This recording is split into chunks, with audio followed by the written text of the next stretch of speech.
Ja terve taas. Olisiko teillä hetki aikaa keskustella kasvosuojaimista? Kiitos. Kasvosuojain tätä, kirurginen maski sitä, bla bla bla bla bla. Mutta tiedättekö mitä?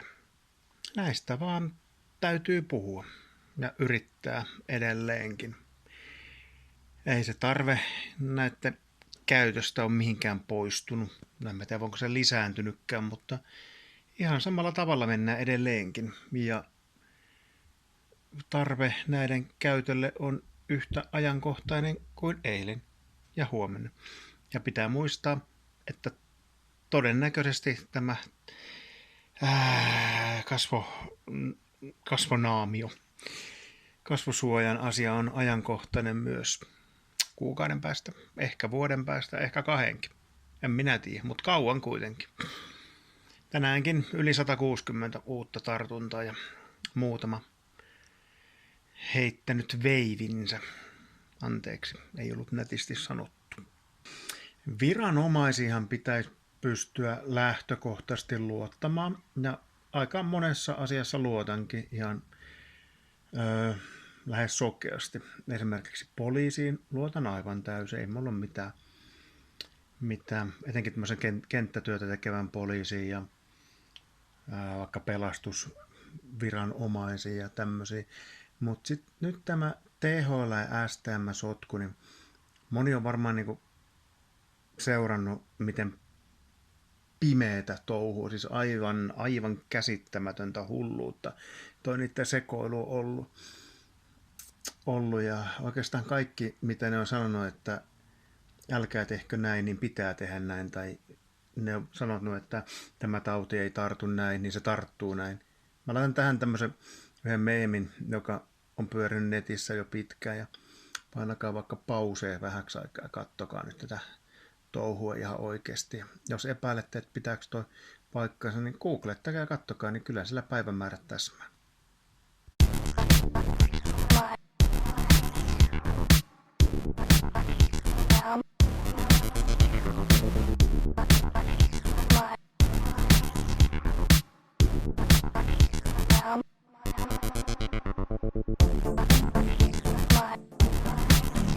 Kuten varmaan kaikki, myös minä, on läpeensä kyllästynyt koko aiheeseen. Mutta tämä on pakko vaan hoitaa tai yrittää tehdä se, mitä yksittäinen ihminen pystyy tekemään. Mä en jätä tätä touhua rauhaan ennen kuin hoitajilla on kunnon maskit. Tähän on mennyt 1,5 kuukautta ja menkö vaikka toinen 1,5 kuukautta päälle. Mä yritän niin kauan, että joko asia menee läpi tai sitten tulee joku viimeinen niitti, että se ei mene läpi. Mutta loppuun asti yritetään. Ja millä mandaatilla täällä taas puhutaan, niin on edelleenkin lähihoitaja. En sen isompi, mutta minä osaan edelleenkin lukea. Tämä on vähän ehkä tylsää toistoa, mutta nyt on tullut vähän tämmöistä uutta näkökulmaa myös näihin juttuihin. Ja se, mitä tässäkin videolla on, niin mä kerron niin kuin omia tuntemuksia ja näkemyksiä, mutta pääasiassa katson noiden asiantuntijoiden juttuja ja yritän niitä vähän tähän referoida tai tuoda silleen, kun ei kaikki jaksa selata nettiä läpi ja katsoa kaiken maailman uutisia ja muuta, niin kerronpas tässä nyt jotakin. Satuitko katsomaan eilen A-studion TV1 ja kello 21 ja eilen oli 5.5. Ja laitan linkin tuohon Yle Areenaan, josta voit käydä katsomassa. Siellä oli hyvää keskustelua eilen. Toimittaja oli asiallinen ja vieraana oli STM:n Kirsi Varhila. Sitten oli HUSin diagnostiikkajohtaja ja oikein viimeisen päälle iso pamppu ja todellinen järkimies, kaimapoika Lasse Lehtonen. Ja sitten oli joku punapäinen apulaisprofessori nainen, jonka nimeä en nyt muista, mutta kyllä mä sen kohta kerron, kun mä sen lunttaan. Oli erittäin hyvä keskustelua ja kyllä siinä tämä STM:n Varhila joutui, olisiko nyt oikea sana, kuseen. Ei sillä ollut mitään argumentteja heittää, että miksi noita maskeja ei suositella tai ohjeisteta kansalle käytettäväksi. Se toimittajakin, se laittoi aika tiukoille tosiaan mun mielestä tämän Varhilan näistä ja oli hyvin ymmärtäväinen, mitä taas tämä Lasse Lehtonen vastasi. On aivan käsittämätöntä nämä Varhila-argumentit, että asiasta Suomessa ei ole tarpeeksi tietoa ja tutkimusta. Ei muuta kuin Googleen ja laitat sinne vaikka kasvomaski ja tartuntatauti, kasvomaski ja korona, tälleen näin, niin löydät esimerkkejä maailmalta, miten nämä on maailmalla hoidettu. Tässä käyn läpi niin se eilinen A-Studio plus sitten Yle Uutisten juttu, mikä mulla on tässä auki, joka julkaistiin eilen. Ja mä laitan tästä kanssa linkin tuohon alle, niin voitte käydä lukemassa, jos ette ole vielä käynyt. Otsikko: Yle selvitti kasvomaskit pakollisia, pakollisia, jo yli 50 maassa. Määräykset perustuvat tutkimusnäyttöön. Mutta Suomessa suositusta ei toistaiseksi tule. Niin, miten tämän voi sanoa niin kuin nätisti ja asiallisesti? Tarviiko tämmöistä edes sanoa nätisti ja asiallisesti? 50 maassa pakollisia, määräykset perustuvat tutkimusnäyttöön. Suomessa suositusta ei toistaiseksi tule, koska meillä ei ole asiasta tutkimusta. Niin eikö tämä ole ihan aivovammaista paskan jauhantaa? Tästä Ylen jutusta. Sosiaali- ja terveysministeriö eli STM on perustellut kantaansa sillä, että kasvomaskeista voi olla jopa haittaa. Muistatte varmaan sen mun yhden parin minuutin videon, missä tein vähän pilaa aiheista. Mä laitan tähän videon loppuun sen sille suosituksia, että sitä voi klikata, niin näette, jos ette ole vielä nähneet. Kun tätä juttua lukee täältä, niin täältä löytyy mielenkiintoisia juttuja. Tämä kansliapäällikkö Varhila kertoo tässä Ylen jutussakin. Riittävää näyttöä kasvomaskien hyödyistä ei ole.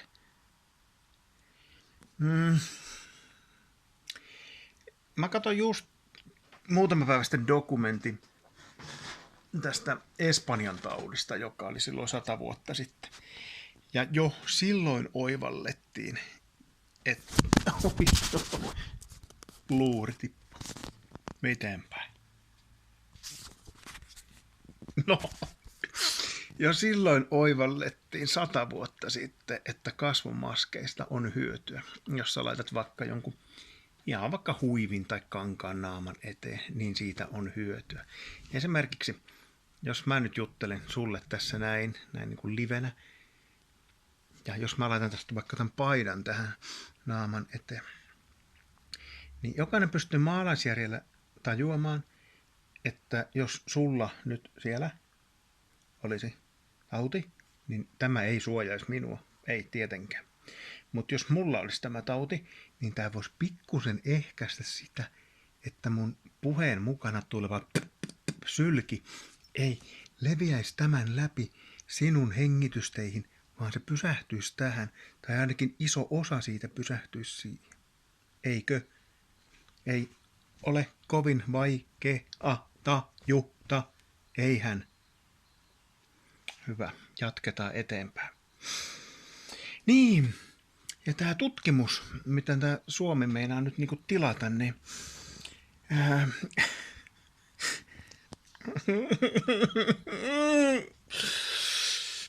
mahdollisia suosituksia kasvomaskien käytöstä ei ole heti luvassa, sillä ministeriön selvitys valmistuu Varhilan mukaan vasta kesäkuun loppupuolella.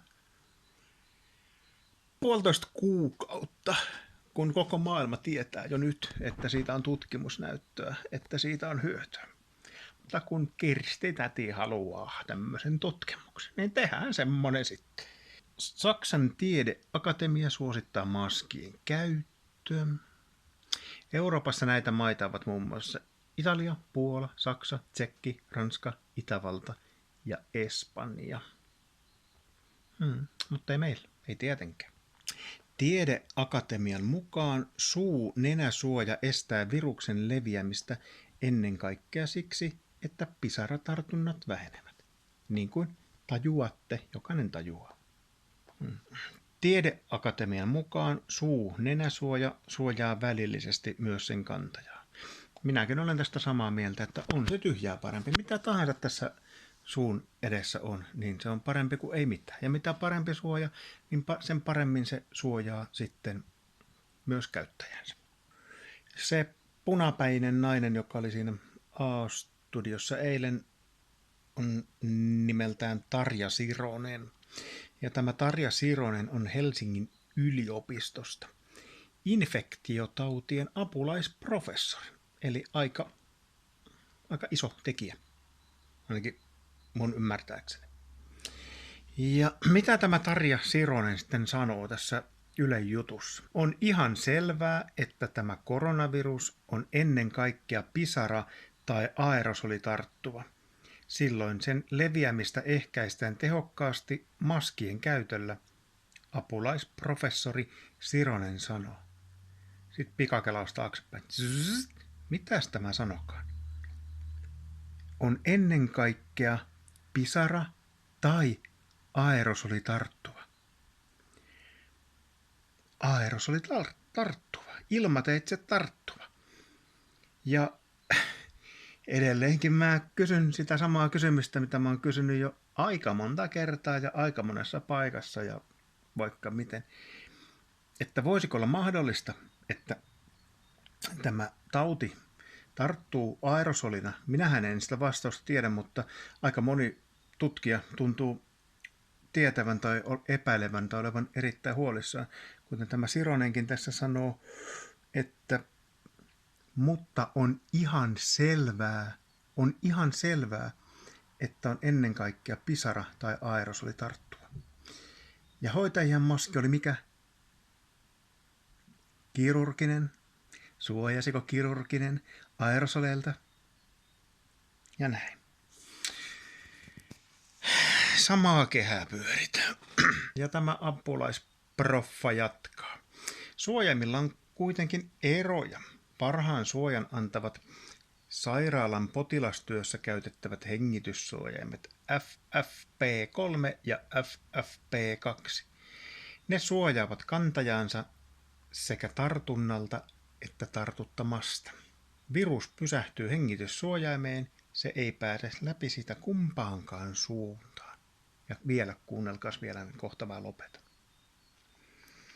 Sen sijaan kirurginen suu-nenäsuoja ei suojaa Sirosen mukaan niinkään kantajansa, vaan muita ihmisiä. Ja THL:n ohje kaikille tämän maan hoitajille on mikä? Kirurginen nenä-suu-suojain. Jos joku vielä ihmettelee, että miksi mä oon ollut ahdistunut, miksi olen joutunut nappaamaan bentsoja, miksi olen kärsinyt unettomuudesta, niin katsokaa vaikka tämä video uudelleen, niin pitäisi raksuttaa. Joo, tuo koko juttu kannattaa lukea. Mä en siitä lähde sen enempää nyt referoimaan sitä, lukekaa itse. Eikä ole tarkoitus, vaikka mä saatan tässä kuulostanko ylimieliseltä viisastelijalta. Ei, se ei ole tarkoitus, mutta mä lähinnä täällä pienessä tai isossa päässäni pyörittelen näitä, että kun tätä hulluutta miksi Suomi toimii näin sekä tai kun he eivät ohjeista kansaa käyttämään maskeja, josta on 50 maassa käytössä ja on paljon tutkimusnäyttöä. Ja toiseksi, miksi hoitajille ohjeistetaan kaikkein paskin suoja, mitä löytyy. Kumma ettei vessapaperia. Ei varmaan olisi pitänyt sanoa ääneen, tuosta voi joku Mika Salminen THL:stä ottaa kiinni ja vaihtaa kirurgisen vessapaperin. Kiitoksia, jos katsoit videoja. Tätä nyt ei varmaan kannata mihinkään jakaa. Tämä nyt oli tällaista saman toistoa. Sille. Voikaa hyvin ja laittakaa, jos haluatte, niin jotain ideoita ja vinkkejä, minkälaisia videoita haluaisitte katsella. Tälle. Moro! Niin ja semmonen juttu tosta Kaimapojasta. Toinen on lähihoitaja ja toinen on HUSin yksi suurimmista pampuista, mitä sieltä löytyy. Mä laitoin tänään Kaimapojalle sähköpostia. Ja se vastasi siihen. Ja mä vastasin taas sille. Mutta mä en kerro siitä eteenpäin. Katsotaan, tuleeko tästä asiasta enempää, mutta kivasti se reagoi ja otti mun asiani tosissaan ja lupasi selvitellä sitä. Toivottavasti Lasse on sanojensa mukainen mies. Ja mullahan on aina asiaa paljon. Ja vielä toinen tämmönen jäntskä jutska. 21. päivä huhtikuuta Ylen toimittaja, Yle A-studion toimittaja, otti minun yhteyttä ja kysyi, voiko hän soittaa minulle, koska hän oli katsonut näitä minun videoitani. No minä sanoin, että soita vaan.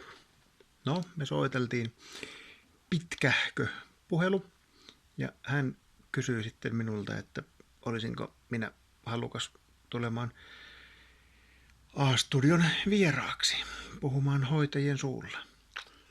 Silloin meinasi tulla ruokalusikallinen housu ja rupesi jännittämään ja mietin asiaa. Mä en ihan suoralta kädeltä luvannut, koska etenkin live-tilanteissa ne on mun heikkous. En ole niissä vahva.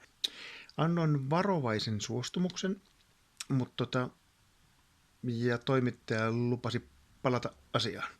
Mä sanoin hänelle, toimittajalle, että selvittelepä sitä ennen toi THL:n ohjeistus vastaan ECDC:n ohjeistus ja niiden ristiriita. Eli kun THL suorittelee kirurgista läppää, niin ECDC:n minimisuositushan on FFP2 tai 3, mistä olen tehnyt myöskin videon. Ilmeisesti toimittaja on asiaa selvittänyt, koska yhteydenottoa ei ole enää kuulunut. Tässä on takana jotain vähän isompaa nyt. Se voi olla, että tämmöinen Lasse-poika jää herroille kakkoseksi kyllä aika rumastikin, mutta sillä ei ole väliä. Mä haluan vaan oikeutta.